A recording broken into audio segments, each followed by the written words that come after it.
Hola, en esta ocasión voy a presentar una propuesta de teoría general de lo fantástico.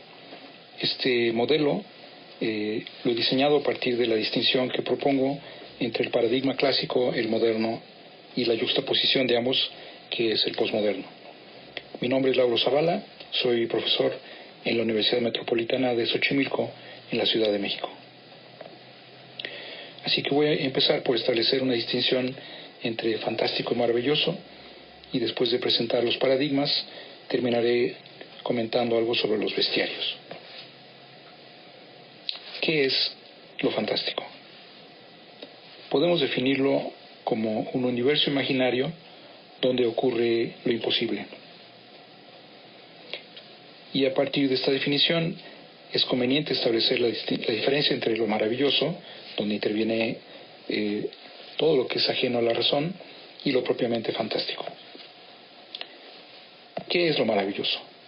Es el universo donde lo imposible es considerado como algo natural.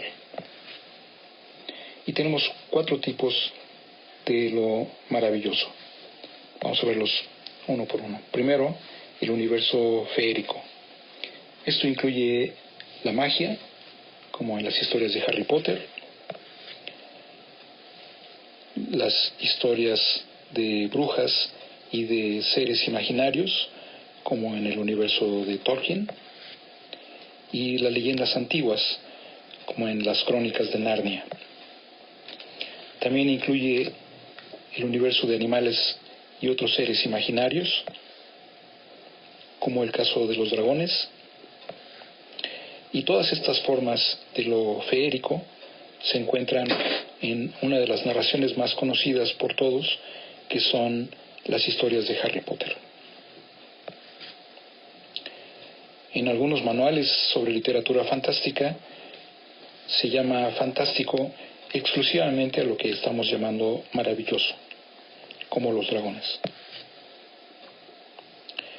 Un segundo terreno de lo maravilloso son los superhéroes. Es un campo muy amplio, y aquí tenemos una versión muy contemporánea del personaje de Gatúbela. También tenemos el terreno del universo de la fe, que existe en todas las culturas y que es estudiado por la historia de las religiones. Y en tercer lugar, el terreno de los mitos, que también existen en todas las culturas. Por ejemplo, en Latinoamérica los encontramos en la literatura precolombina, o en la tradición grecorromana tenemos, por ejemplo, la versión de las Metamorfosis de Ovidio. Aquí tenemos esta versión de la historia de Píramo y Tisbe, hecha por Augusto Renoir en esta escultura, que es esta pareja que es el gran antecedente de Romeo y Julieta. Otro mito, tal vez el más universal porque aparece en todas las culturas, es el de la Cenicienta. En todas las lenguas existen versiones propias y muy antiguas de la Cenicienta, que es esta historia de redención por el ascenso social, y aparece también en la telenovela contemporánea. Y por supuesto, tal vez los mitos más conocidos por todos en Occidente son los de la tradición griega y romana. Así que en literatura tenemos presencia de lo maravilloso en Ovidio, en Tolkien, en Lewis y en Rowling, es decir, en El Señor de los Anillos, las crónicas de Narnia y las novelas y las películas de Harry Potter. En México podemos hablar de esta novela, Aura, que es una historia gótica de brujería que retoma y adapta una leyenda medieval de la tradición japonesa y otras leyendas muy antiguas. Ahora bien, ¿qué es lo fantástico para distinguirlo de lo maravilloso? En lo fantástico tenemos un universo donde lo imposible produce sorpresa, y este asombro es producido por 3 razones: por los argumentos que tenemos en la razón, por la ruptura de las leyes de la naturaleza, o por porque esta historia se aleja de la experiencia que nos dan nuestros sentidos. ¿Cuándo nace lo fantástico? Hay un acuerdo en considerar la novela de Horace Walpole, El castillo de Otranto, como la primera novela gótica que podemos considerar realmente de carácter fantástico. Como vemos, fue publicada en 1764, es decir, tiene apenas poco más de 250 años. Lo fantástico es un género muy reciente. Y una forma muy importante de lo fantástico es la ciencia ficción. Es decir, esta especie de fantasía plausible que es, por supuesto, algo donde interviene la razón. Es como el caso de las historias de dinosaurios, Frankenstein, de Mary Shelley, y una gran tradición en todas las lenguas. En particular, aquí vemos estos estudios sobre la ciencia ficción mexicana de Ramón López Castro y también los trabajos de Gabriel Trujillo Muñoz. Y así podemos continuar hasta llegar a las formas más recientes y complejas de ciencia ficción, tanto la ciencia ficción externa como la interna y la posmoderna. Pero volviendo al campo más general de lo fantástico, vamos a ver cada uno de los tres paradigmas: clásico, moderno y la yuxtaposición posmoderna. ¿Qué es el fantástico clásico? Lo podemos definir como un fantástico exterior, es decir, donde lo imposible ocurre en el exterior de los personajes. Los personajes no han causado esto que ocurre y no lo pueden controlar. Este es el caso, por ejemplo, de los fantasmas, los zombies y los muertos vivientes y todos los otros temas que enumera Todorov en su teoría.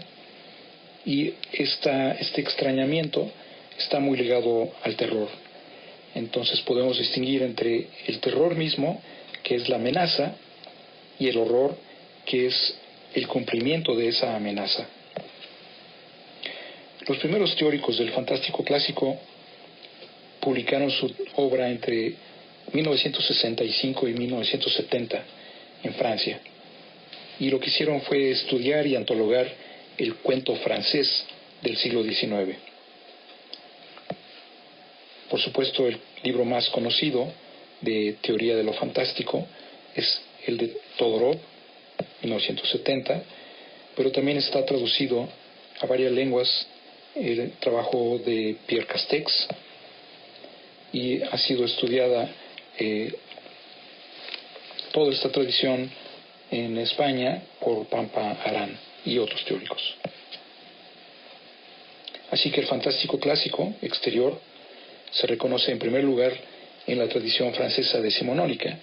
Son los cuentos de Nerval, Baudelaire, Balzac, Marcel Chauve, Apollinaire, Dumas, Gautier y Maupassant, entre otros. En México tenemos los cuentos de Elena Garro, o un cuento como La Cena, de Alfonso Reyes. Y en este paradigma clásico de carácter exterior tenemos la ciencia ficción clásica y también, por supuesto, la ciencia ficción policíaca. Este es un caso muy interesante porque, por ejemplo, en los cuentos de ciencia ficción policíaca de Isaac Asimov, tanto el criminal como el investigador tienen un doctorado en ciencia, como lo tenía el mismo autor, Asimov, un doctor en bioquímica, porque tanto los crímenes como el descubrimiento del crimen requiere un conocimiento científico muy especializado. Por lo tanto, forma parte de la tradición del paradigma clásico, donde interviene de manera muy fuerte la razón. Y no podemos dejar de lado en la ciencia ficción la tradición muy amplia de los viajes en el tiempo. ¿Qué es el fantástico moderno? A diferencia del clásico, el fantástico moderno es un fantástico interior, es decir, es el universo narrativo donde lo imposible ocurre en la mente del narrador o en la mente del personaje, o es un recurso poético del autor. Por eso está muy ligado al universo onírico, que es el mundo de los sueños. Y hay varias formas de fantástico moderno. Por ejemplo, el teórico Jaime Alarraqui propuso llamar a estas formas de fantástico neofantástico, al estudiar sobre todo los cuentos de Julio Cortázar y de Jorge Luis Borges. También una parte muy relevante del fantástico moderno es la tradición expresionista, donde encontramos no solo a Kafka, sino escritores latinoamericanos como Francisco Tario, Amparo Dávila, María Luisa Bombal, Leonora Carrington y Amparo Dueñas. Otra tendencia del fantástico moderno es el surrealismo. Podemos pensar en algunas películas de Luis Buñuel o de Alejandro Jodorowsky y en los cuentos mismos de Julio Cortázar. También aquí encontramos el realismo mágico, que es una manera de estudiar la narrativa de Juan Rulfo, donde coexisten vivos y muertos, o el universo imaginario de las obras más importantes de García Márquez. Está también el real maravilloso, como el trabajo de Miguel Ángel Asturias, Alejo Carpentier o Severo Sarduy, y la ciencia ficción interior, por ejemplo, los cuentos y las novelas de Ray Bradbury o las películas de Guillermo del Toro, muy conocidas.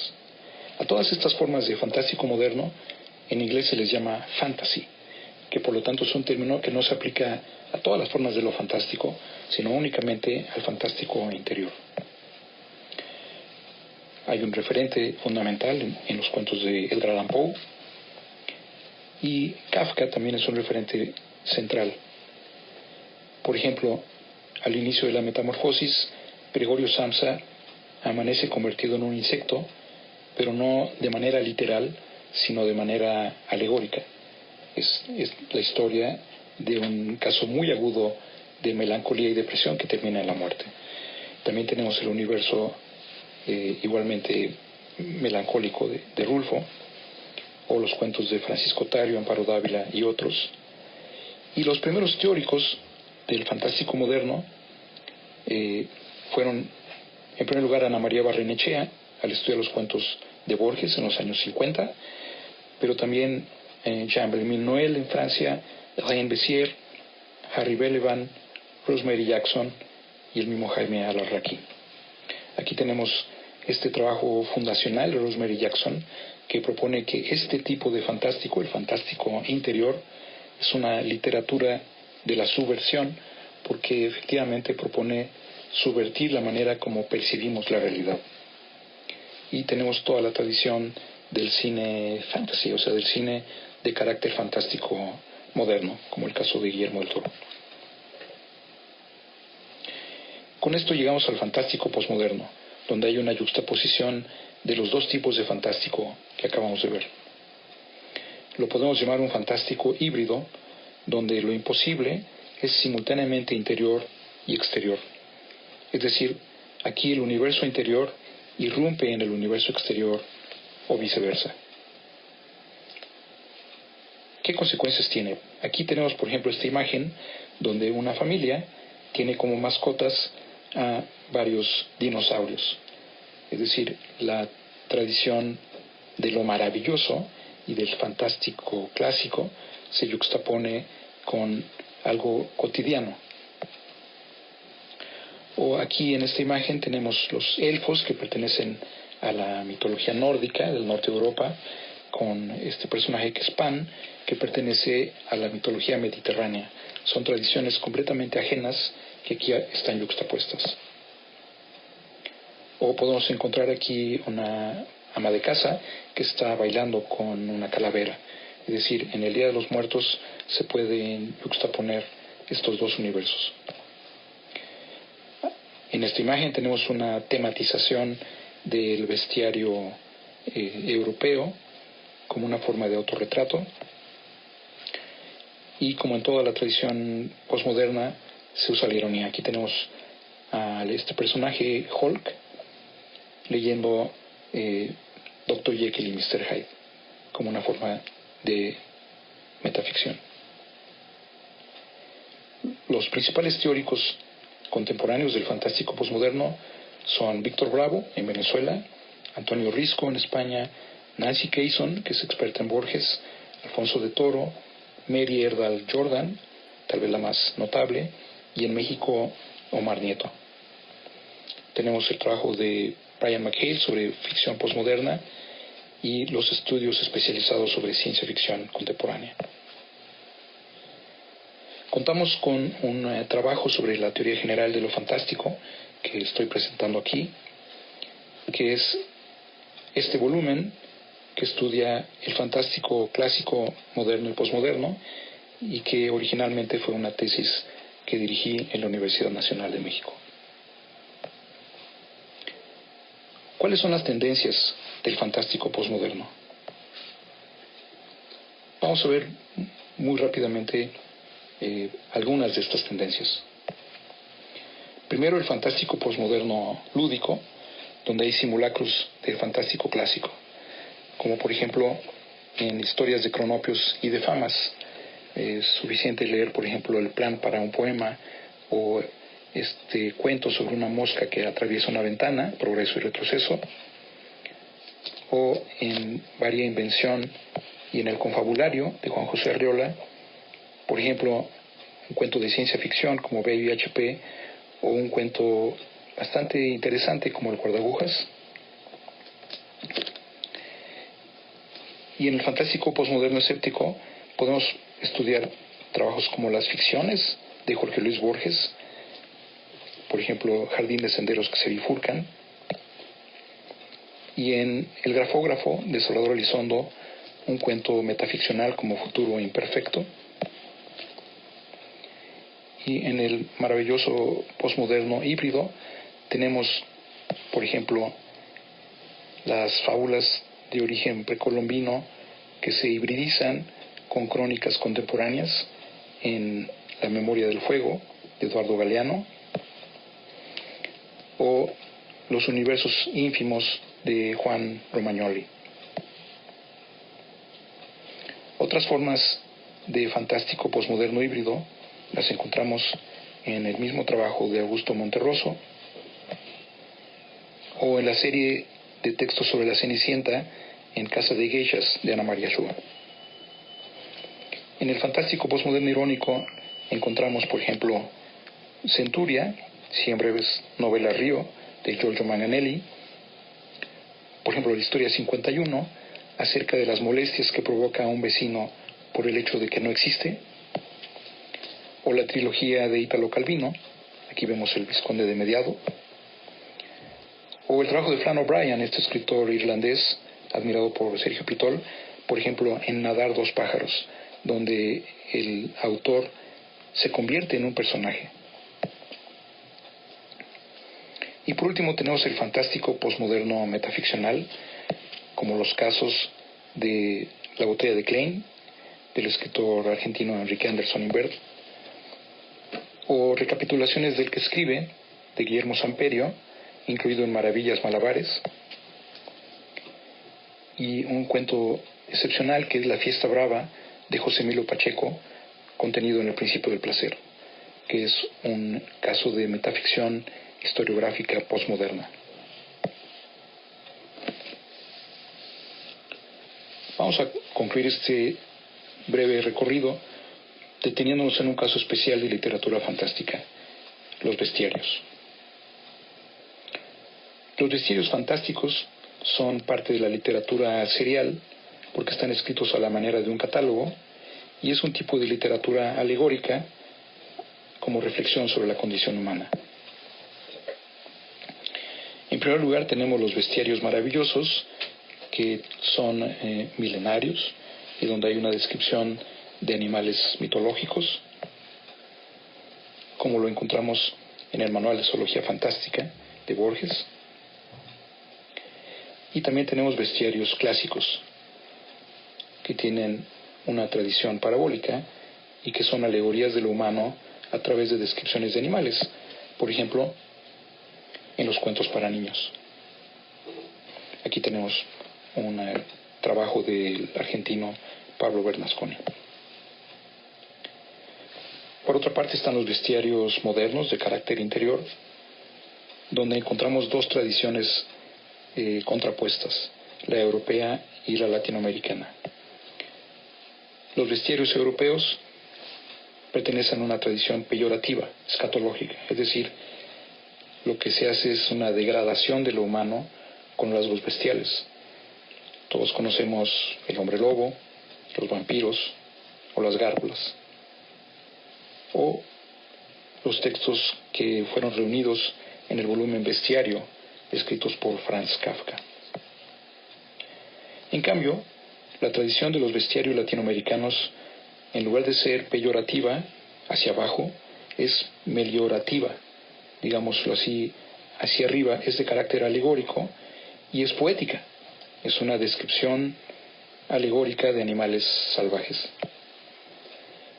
Esta tradición tuvo su origen en la colonia, cuando los cronistas escuchaban la descripción de la flora y la fauna en lenguas nativas que tenían que traducir y además imaginar animales que los cronistas no conocían. Esto dio lugar a herbolarios y catálogos de fauna que fue resultado de esta doble traducción.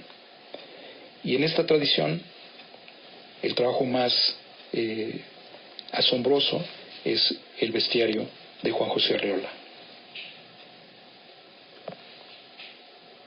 Por último, también hay bestiarios posmodernos, donde tenemos una yuxtaposición lúdica de lo humano y lo no humano. Y voy a terminar presentando algunos ejemplos rápidamente. Tenemos primero alegorías de la conducta animal como si se tratara de humanos, por ejemplo, en Monterroso, o alegorías de la conducta humana como si se tratara de animales, como en la Botánica del Caos de Ana María Shua, o alegorías de los objetos inanimados como si fueran humanos, en la Caja de herramientas de Fabio Moravito, donde se describe cada una de las herramientas, las pinzas, la cuerda, el martillo, y se describe cuál es su personalidad. Aquí, por ejemplo, en la portada tenemos una tuerca que tiene una personalidad retorcida. Y tenemos los retratos de personas a partir de objetos inanimados, en la tradición del diseño. Por ejemplo, también de Bernasconi, aquí un retrato del escritor chileno Pablo Neruda, el dibujante argentino Quino, creador de Mafalda, y el jugador de fútbol Messi.